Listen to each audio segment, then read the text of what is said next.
तो वार्षिक परीक्षा कक्षा 7वीं का गणित का पेपर हमारा 7 मार्च को होने वाला है। एंड देखो ये रहा आपका मॉडल प्रश्न पत्र, जो कि एक मॉडल पेपर है। एंड इसको कंप्लीट करके जाओ अपने एग्जामिनेशन से पहले। आप अगर तैयारी करना चाहते हो और करते हो तैयारी, तो आप एक अगर मॉडल प्रश्न पत्र को, मॉडल सेट को कंप्लीट करते हो, उसके क्वेश्चन को लगाते हो, तो आपको ये अंदाजा लगता है कि क्वेश्चन किस तरीके के आ रहे हैं। और मैं इस वीडियो में 1 से लेकर के 26 तक के सभी क्वेश्चन के उत्तर आपको बताऊंगा, जो कि आपके लिए इंपॉर्टेंट होंगे। ठीक है, तो इस मॉडल प्रश्न पत्र को पूरा कंप्लीट करके जाना, इससे आपको पता चलेगा कि क्वेश्चन किस टाइप के आते हैं एंड कौन से क्वेश्चन आपको प्रैक्टिस के लिए सॉल्व करने चाहिए। ठीक है, तो एक एक क्वेश्चन को देख करके चलना। एंड मैं 1 से लेकर के 26 तक के पूरे क्वेश्चन आपको बताऊंगा, तो बिल्कुल से वीडियो को एंड तक देखते रहना। सबसे पहले आपको समय वही 3 घंटे का मिलेगा, है ना, 2.5 घंटे का। एंड आपका पूर्णांक 60 नंबर का है, और 60 में अगर सबसे अच्छे नंबर लाना चाहते हो तो बिल्कुल से इस वीडियो को लाइक कर देना और चैनल को सब्सक्राइब, ताकि आप हर एक सब्जेक्ट की वीडियो देख पाओ। और इस वीडियो को पूरा देखना सबसे बड़ी बात तो। और इसमें बताया कि प्रत्येक क्वेश्चन के उसी प्रकार के बहुत सारे क्वेश्चन आपको सॉल्व करके तैयार कर लेने हैं। सबसे पहले निर्देश में कहता है कि सभी प्रश्न हल करना अनिवार्य है, यानी कि मैंने कहा कि 1 से 26 तक उत्तर बताएंगे, तो बिल्कुल सभी प्रश्न हम करेंगे। दूसरा कहता है कि यह केवल अभ्यास हेतु प्रैक्टिस पेपर है, जैसा कि मैं कह रहा हूं कि मॉडल पेपर। ठीक है, अब सबसे पहले हमारे बहुविकल्पीय प्रकार के प्रश्न आ जाते हैं, जो कि 1 से लेकर के 5 तक हैं।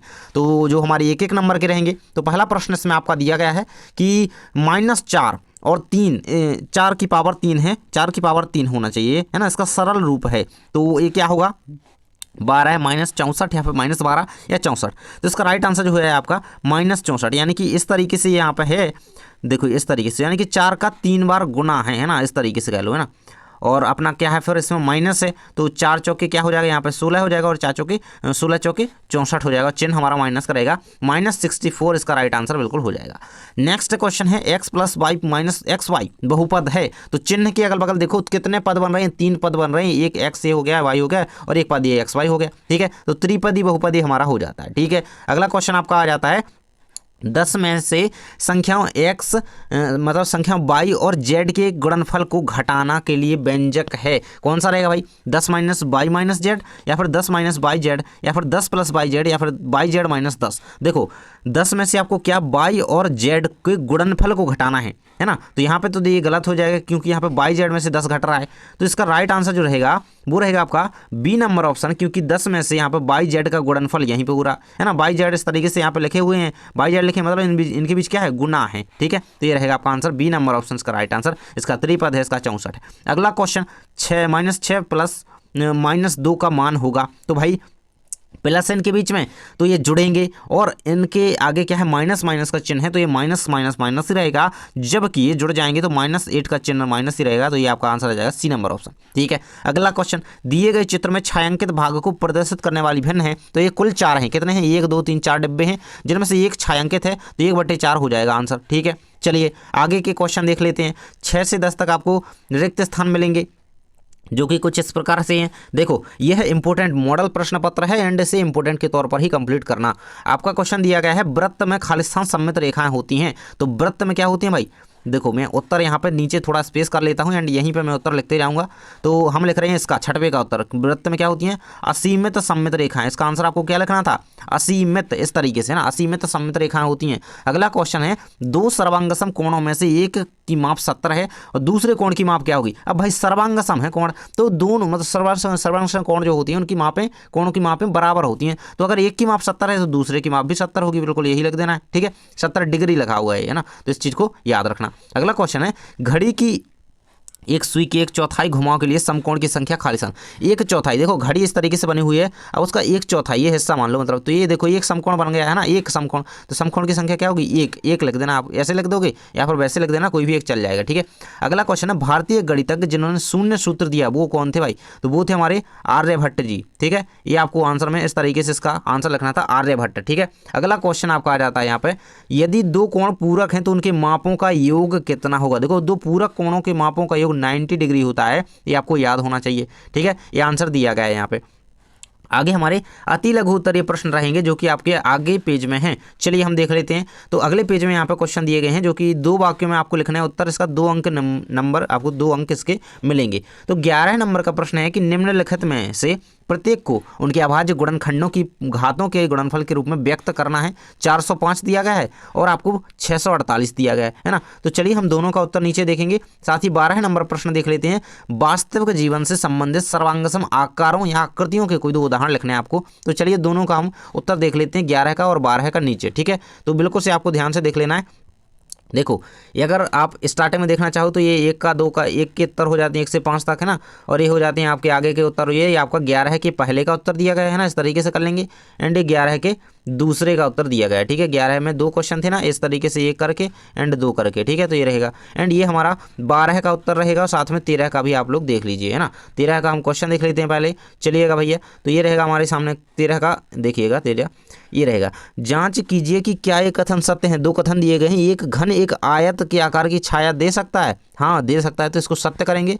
एक घन एक षटभुज के आकार की छाया नहीं दे सकता है, तो ये बिल्कुल असत्य रहेगा क्योंकि नहीं दे सकता है ना, तो ये असत्य लगाएंगे।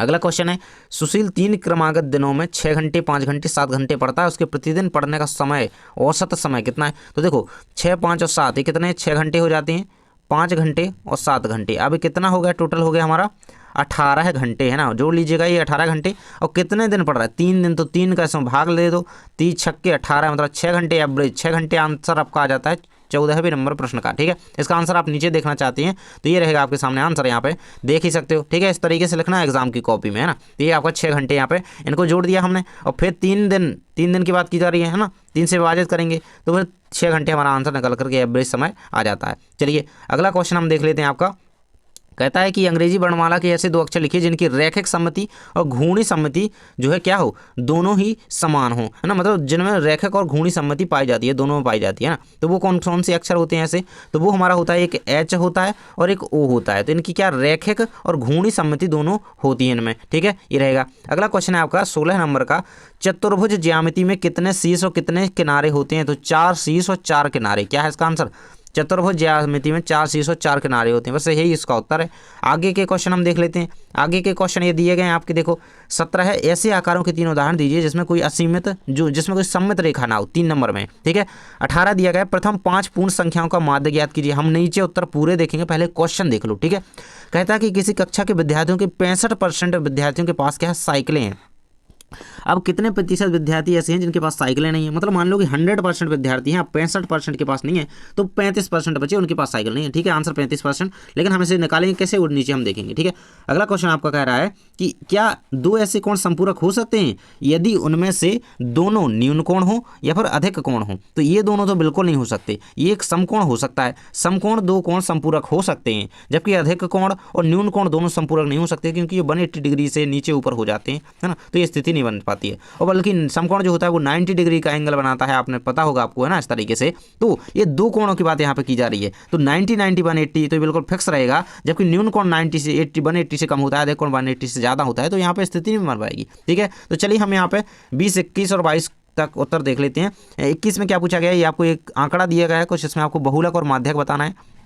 तो बहुलक होता है जो बार बार आ रहा है, 15 आ रहा है तो 15 हो जाएगा इसका उत्तर।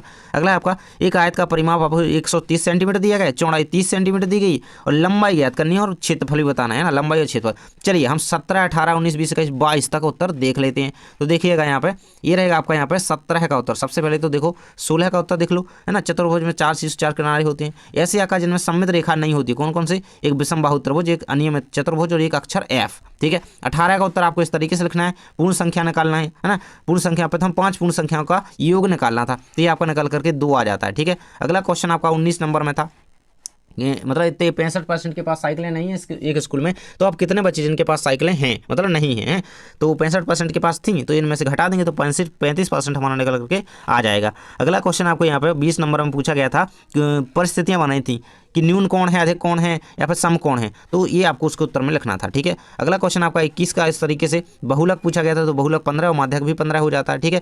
22 के उत्तर में आपको एक मतलब आयत का परिमाप दिया गया था 130 सेंटीमीटर, आयत का चौड़ाई 30 सेंटीमीटर। अब आपको उसकी क्या बतानी थी, अब आपको उसकी लंबाई और क्षेत्रफल बताना था, ये दोनों चीज़ें बतानी थी आपको, है ना। तो लंबाई पहले निकाल लेंगे, फिर आपको क्षेत्रफल यहाँ पे निकल करके आ जाएगा, ये रहेगा आपका 1050 क्षेत्रफल आ जाएगा, ठीक है। अब हम आगे के क्वेश्चन देख लेते हैं पहले, है ना। देखिएगा क्वेश्चन कहता है दीर्घोत्तरीय रूप में, ये 5-5 नंबर के क्वेश्चन है, ठीक है। एक पासे को फेंकने पर 5 आने की प्रायिकता क्या होगी भैया, क्या होगी 5 आने की प्रायिकता। और अगला क्वेश्चन है त्रिभुज डी ई एफ की भुजाओं डी ई और ई एफ का अंतर्गत कौन कौन सा है भाई, कौन कौन सा, कौन डी ई एफ ही तो होगा है ना। तो क्योंकि कौन इस तरीके से वो यहाँ पे त्रिभुज में बन रहा होगा है ना, डी ई और एफ। तो देखो यहाँ पे ये कौन बन रहा है ना, तो ये कौन बनेगा, तो ये डी ई एफ, यही इसका उत्तर हो जाएगा। मैं आपको नीचे आपको बता दूंगा है ना। अगला क्वेश्चन आपका है, एक दुकानदार है ना, एक दुकानदार ने कुर्सी 375 में खरीदी और 400 रुपये में बेच दी, उसका लाभ प्रतिशत। अब आप तो बोल दो कि 25 रुपये का लाभ हुआ, लेकिन प्रतिशत पूछा गया है ना, लाभ प्रतिशत बताना है और आपको इसे हल करना है ना। 4 + 7/8 और 3/5 + 2/7 है ना। तो इसको हम हल करेंगे, नीचे उत्तर देखेंगे। तो यहाँ 26 तक पूरे प्रश्न बता दिए मैंने, ठीक है ना। चलिए देख लेते हैं 23 से 26 तक के उत्तर। देखो अब हम सबसे पहले 5 से वाला उत्तर देख रहे हैं ना। तो देखो 23 का उत्तर यहाँ पे दिया गया है आपका, देखो इस तरीके से देखेंगे, थोड़ा जूम कर लेते हैं, ये रहेगा आपके सामने। 5 से में 6 फलक होते हैं, आप सभी को बताया 5 से में 6 फलक होते हैं। आपको मतलब 5 से में 5 आने की संभावना कितनी हो जाएगी, 1, क्योंकि 6 ही फलक जब उसमें होते हैं और 5 तो एक ही बार आ सकता है ना, 2 बार तो आ नहीं सकता है ना। लूडो तो खेला होगा है ना, कुल संभावना 6 है, मतलब 6 फलक हैं तो 6 ही संभावना है। और 5 आने की प्रायिकता 1 है और कुल संभावना 6 है, तो मतलब आने की प्रायिकता और कुल संभावना है, तो ये बटा में होता है, तो ये बटा 6 आपका आंसर हो जाएगा। चलिए अगला क्वेश्चन हम आपका बता देते हैं। अगले क्वेश्चन 24 का उत्तर आपको कोण में लिखना था। कोण डी ई एफ है, कौन सा कोण है, तो डी ई एफ है, बिल्कुल है, यही आपको उत्तर में लिखना था। अगला क्वेश्चन 25 का, तो इस तरीके से आपको लाभ प्रतिशत निकालना था, तो ये 6.67 नकल करके आ जाता है हमारा है ना। इस तरीके से आपको इसको निकाल लेना है, लागत मूल बिक्री है ना, तो विक्रय मूल्य। अगला क्वेश्चन हमारा यहाँ पर लास्ट बार दिया गया था, जिसमें आपको सरल करना था, हल करना था इनको। तो ये हमारे 31, 35 और ये हमारे 4 सही 7/8 इसका आंसर आ जाता है, ठीक है। तो यहाँ तक हमारे 26 तक सभी प्रश्न होते हैं कंप्लीट। अगर वीडियो को अभी तक लाइक नहीं कराया ना मित्र, तो लाइक कर देना और चैनल को सब्सक्राइब कर लेना, क्योंकि यहाँ पे आपको इसी तरीके से मॉडल प्रश्न पत्र और परीक्षाओं की तैयारी करवाई जाएगी। Thanks for watching.